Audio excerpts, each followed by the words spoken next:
ಸ್ನೇಹಿತರೆ ಎಲ್ಲರಿಗೂ ನಮಸ್ಕಾರ. ನೋಡಿ, ಕರ್ನಾಟಕ ರಾಜ್ಯದ ಮೈಸೂರು ಜಿಲ್ಲೆಯಲ್ಲಿ ಅರ್ಜಿಯನ್ನ ಕರೆದಿದ್ದಾರೆ. ಇದ್ರ ಬಗ್ಗೆನೇ ತಿಳಿಸ್ಕೊಡ್ತಾ ಇರೋದು. ನೋಡಿ, ಇದಕ್ಕೆ ಮಹಿಳೆಯರಾಗ್ಬೋದು ಪುರುಷರಾಗ್ಬೋದು ಇಬ್ರು ಅರ್ಜಿ ಸಲ್ಲಿಸಿ. ಮೊದಲಿಗೆ ತಿಳಿಸ್ಕೊಟ್ಟಿರುವಂತೆ ಕರ್ನಾಟಕದ ಮೈಸೂರು ಜಿಲ್ಲೆಯಲ್ಲಿ ಅರ್ಜಿ ಕರೆದಿದ್ದಾರೆ. ಇಲ್ಲಿ ಕಾಣಿಸ್ತಾ ಇರಬಹುದು ನೋಟಿಸ್ ರಿಲೀಸ್ ಮಾಡಿದಂತ ದಿನಾಂಕ 15 ಜುಲೈ 2025.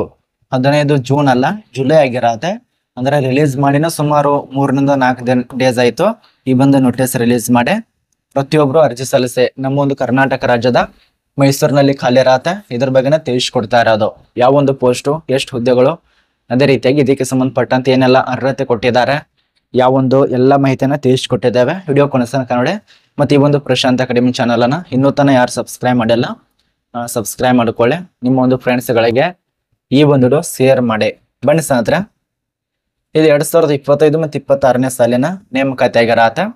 ವಿದ್ಯಾರ್ಥಿಗಳು ಅಪ್ಲಿಕೇಶನ್ ಹಾಕುವಂತ ವಿದ್ಯಾರ್ಥಿಗಳು ಯಾವ ಒಂದು ಸಂಸ್ಥೆಗೆ ಅರ್ಜಿ ಸಲ್ಲಿಸಬೇಕು. ಈ ಒಂದು ನೇಮಕಾತಿ ಇದೆಯಲ್ಲ, ಇದು DRDO ನೇಮಕಾತಿ ಆಗಿರತ್ತೆ. DRDOದಲ್ಲಿ DIBT ಗೆ ಸಂಬಂಧಪಟ್ಟಂತೆ ನೇಮಕಾತಿ. ಈ ಒಂದು DRDO ಹೆಸರು ಕೇಳೇ ಇರಬಹುದು. ಕೆಲವು ಜನ ಅರ್ಜಿ ಸಲ್ಲಿಸಿರ್ತಾರ, ಬಟ್ ಸೆಲೆಕ್ಟ್ ಆಗೋದಿಲ್ಲ.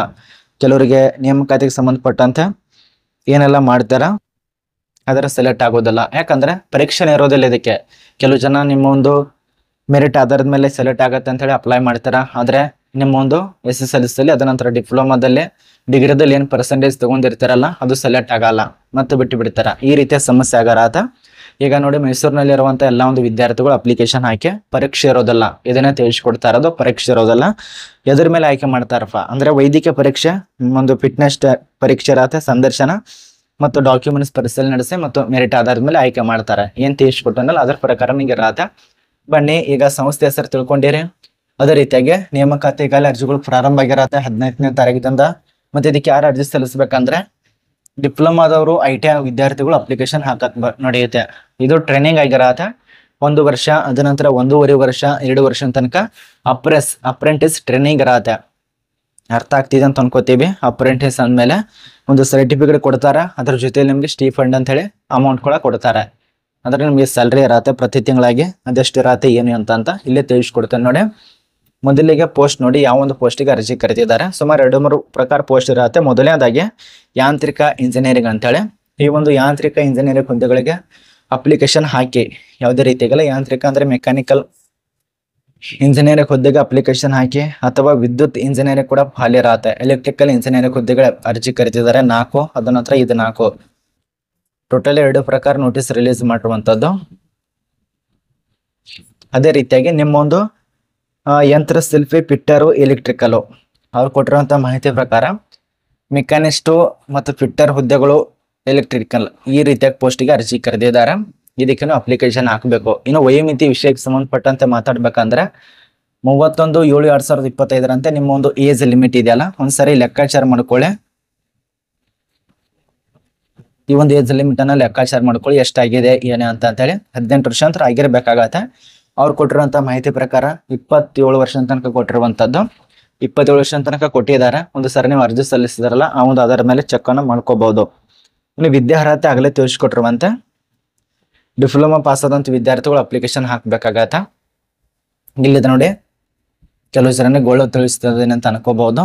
ಡಿಪ್ಲೊಮಾ ಪಾಸ್ ಆದಂತ ವಿದ್ಯಾರ್ಥಿಗಳು ಅಪ್ಲಿಕೇಶನ್ ಹಾಕಿ. ಅದರಲ್ಲಿ ಕೂಡ ಕೆಲವೊಂದು ವಿಷಯದಲ್ಲಿ ಪಾಸ್ ಆಗಿರ್ಬೇಕು. ಇಂಜಿನಿಯರಿಂಗು, ಟೆಕ್ನಾಲಜಿ, ಅದೇ ರೀತಿಯಾಗಿ ನಿಮ್ಮ ಒಂದು ಟೆಕ್ನಿಕಲ್ ಎಜುಕೇಶನ್ ಈ ರೀತಿಯಾಗಿ ನೀವು ಗೌರ್ಮೆಂಟ್ದಿಂದ ಪಾಸ್ ಆದಂತ ವಿದ್ಯಾರ್ಥಿಗಳು ಆಗಿರ್ಬೇಕಾಗತ್ತ.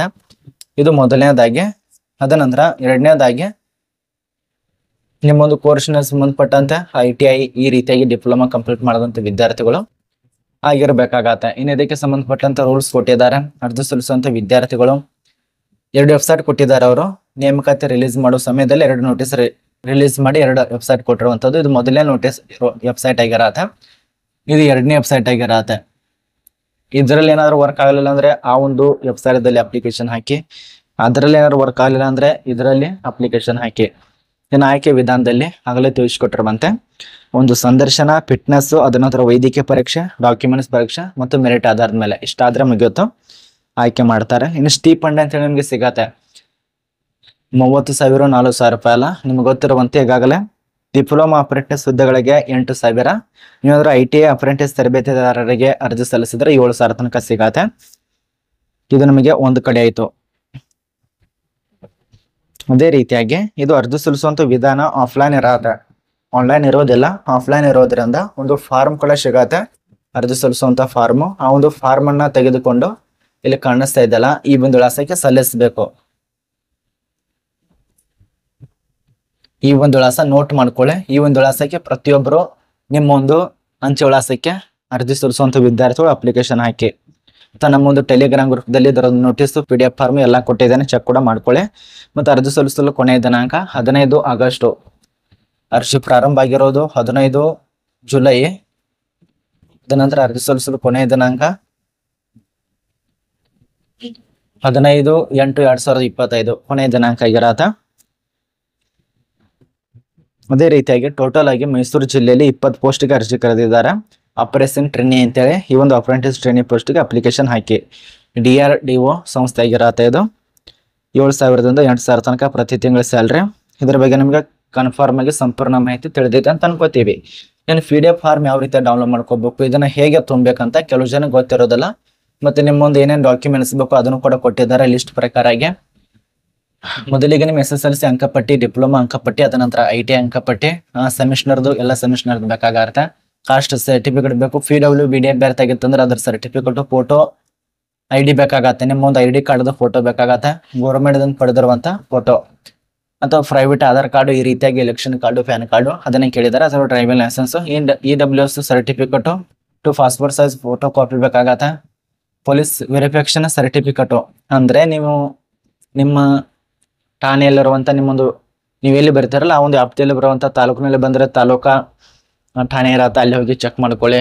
ಅಂದ್ರೆ ಏನೋ ತಪ್ಪು ಮಾಡಿಲ್ಲ, ಯಾವುದೇ ರೀತಿಯಾಗಿ ಸಂಬಂಧಕ್ಕೆ ಒಳಗಾಗಿಲ್ಲ ಅಂತ ಹೇಳಿ, ಯಾವುದೇ ಶಿಕ್ಷೆಗೆ ಗುರಿಯಾಗಿಲ್ಲ ಅಂತ ಹೇಳಿ ಒಂದು ಪೊಲೀಸ್ ಸರ್ಟಿಫಿಕೇಟ್ ಬೇಕಾಗತ್ತೆ. ಅದ ನಂತರ ಒಂದು ಮೆಡಿಕಲ್ ಫಿಟ್ನೆಸ್ ಸರ್ಟಿಫಿಕೇಟ್. ಈ ಒಂದು ಮೆಡಿಕಲ್ ಫಿಟ್ನೆಸ್ ಸರ್ಟಿಫಿಕೇಟ್ ಅಂದ್ಮೇಲೆ ಒಂದು ಫಿಟ್ನೆಸ್ ಸರ್ಟಿಫಿಕೇಟ್ ನಡೆಯುತ್ತೆ, ಅಂದ್ರೆ ಫಿಸಿಕಲ್ ಸರ್ಟಿಫಿಕೇಟ್ ನಡೆಯುತ್ತೆ ಅಥವಾ ಮೆಡಿಕಲ್ ಫಿಟ್ನೆಸ್ ಸರ್ಟಿಫಿಕೇಟ್ ಎರಡು ನಡೆಯುತ್ತೆ. ಒಂದು ಫಿಸಿಕಲ್ ಕೊಟ್ಟರೆ ನಡೆಯುತ್ತೆ, ಫಿಸಿಕಲ್ ಸರ್ಟಿಫಿಕೇಟ್ ಅಂತ ಹೇಳಿ ಎಲ್ಲ ಗೌರ್ಮೆಂಟ್ ಅದೇ ಕೇಳ್ತಾರೆ. ಅದೇ ರೀತಿಯಾಗಿ ಈ ಒಂದು ಮೆಡಿಕಲ್ ಫಿಟ್ನೆಸ್ ಸರ್ಟಿಫಿಕೇಟ್ ಕೂಡ ನಡೆಯುತ್ತೆ. ಎರಡರಲ್ಲಿ ಯಾವ್ದಾದ್ರು ಒಂದು ತೆಗೆದುಕೊಂಡೋಗಿ ಇದು ಒಂದು ಕಡೆ ಆಯ್ತಂದ್ರೆ ಇನ್ನು ಅರ್ಜಿ ಸಲ್ಲಿಸುವಂತ ಫಾರ್ಮ್ ಇದು ತುಂಬಾ ಈಜಿ ಪ್ರೊಸೆಸಿಂಗು. ಈ ಒಂದು ಲೋಗೋ ಕೊಟ್ಟಿದ್ದಾರೆ, ಇದು ನಮಗೆ ಬೇಕಾಗುತ್ತೆ. ಆದ್ರೆ ಪ್ರಿಂಟ್ ಅನ್ನ ತೆಗೆದುಕೊಳ್ಳಿ, ಒರಿಜಿನಲ್ ತಗೊಳ್ಳಿ. ಕಲರ್ ಜಿರಾಕ್ಸ್ ಕೂಡ ತೆಗೆದ್ರೆ ಎಲ್ಲ ಒಂದೇ, ಎಲ್ಲ ಕರಿನೇ ಕೊಟ್ಟಿದ್ದಾರೆ. ಇಲ್ಲಿ ನಿಮ್ಮೊಂದು ಅಪ್ಲಿಕೇಶನ್ ಹೆಸರು ಇರತ್ತೆ. ಅದ ನಂತರ ಡಿಪ್ಲೊಮಾ ಯಾರು ಇದ್ದೀರಾ ಅಂತ ಅಪ್ಲಿಕೇಶನ್ ಅದಕ್ಕೆ ಅರ್ಜಿ ಸಲ್ಲಿಸಿದ್ರೆ ಅದನ್ನ ಹಾಕ್ಬೇಕಾಗತ್ತೆ. ನಿಮ್ಮೊಂದು ಬ್ರಾಂಚು, ಟ್ರೆಂಡು, ಇದಕ್ಕೆ ಸಂಬಂಧಪಟ್ಟ ಅಪ್ಲೈ ಫಾರ್ ಇದಕ್ಕೆ ಅರ್ಜಿ ಸಲ್ಲಿಸ್ತಾರೆ ಅದನ್ನ ಹಾಕೊಳ್ಳಿ. ಫುಲ್ ನೇಮ್ ಹೆಸರು, ನಿಮ್ಮೊಂದು ಜೆಂಡರ್ ಹಾಕೊಳ್ಳಿ, ಫಾದರ್ ಹೆಸರು ಹಾಕೊಳ್ಳಿ, ತಂದೆ ಹೆಸರು, ತಾಯಿ ಹೆಸರು ಹಾಕೊಳ್ಳಿ. ಅದ ನಂತರ ನಿಮ್ಮ ಒಂದು ಅಡ್ರೆಸ್ ಹಾಕಬೇಕಾಗತ್ತೆ. ಪರ್ಮನೆಂಟ್ ಅಡ್ರೆಸ್ಸು ಅದೈತಂದ್ರೆ ಸೇಮು. ಅದ ನಂತರ ಮೊಬೈಲ್ ಸಂಖ್ಯೆಗಳು, ಇಮೇಲ್ ID, ನಿಮ್ಮ ಒಂದು ಪಾಸ್ ಆಗಿರುವಂತ ವರ್ಷ, ಡಿವಿಷನು ಎಲ್ಲ, ಆಧಾರ್ ಕಾರ್ಡ್ ಸಂಖ್ಯೆ, ಮೊಬೈಲ್ ಸಂಖ್ಯೆ, ನಿಮ್ಮ ಒಂದು ರಿಜಿಸ್ಟರ್ ಸಂಖ್ಯೆಗಳು ಎಲ್ಲ ಹಾಕೊಂಡು ಅಂಚೆ ವಿಳಾಸಕ್ಕೆ ಸಬ್ಮಿಟ್ ಮಾಡ್ಕೊಳ್ಳಿ. ಮತ್ತೆ ಇಲ್ಲಿರುವಂತ ಎಲ್ಲ ಡಾಕ್ಯುಮೆಂಟ್ಸ್ ಅನ್ನ ಅದಕ್ಕೆ ಲಗತ್ತಿಸಬೇಕಾಗತ್ತೆ. ಇದಕ್ಕೆ ಲಗತ್ತಿಸಬೇಕು. ಇಲ್ಲಿ ಕೊಟ್ಟಿರುವಂತ ಎಲ್ಲ ಡಾಕ್ಯುಮೆಂಟ್ಸ್ ಸುಮಾರು 11 ಡಾಕ್ಯುಮೆಂಟ್ಸ್ ಕೊಟ್ಟಿದ್ದಾರೆ. ಎಲ್ಲ ಡಾಕ್ಯುಮೆಂಟ್ಸ್ ಅನ್ನ ಲಗತ್ತಿಸಬೇಕಾಗತ್ತೆ. ಅರ್ಥ ಆಗಿದೆ ಅಂತ ಅನ್ಕೋತೀವಿ. ಏನೇ ಡೌಟ್ ಇತ್ತಂದ್ರೆ ಕಮೆಂಟ್ ಅಂತ ತಿಳಿಸಿ.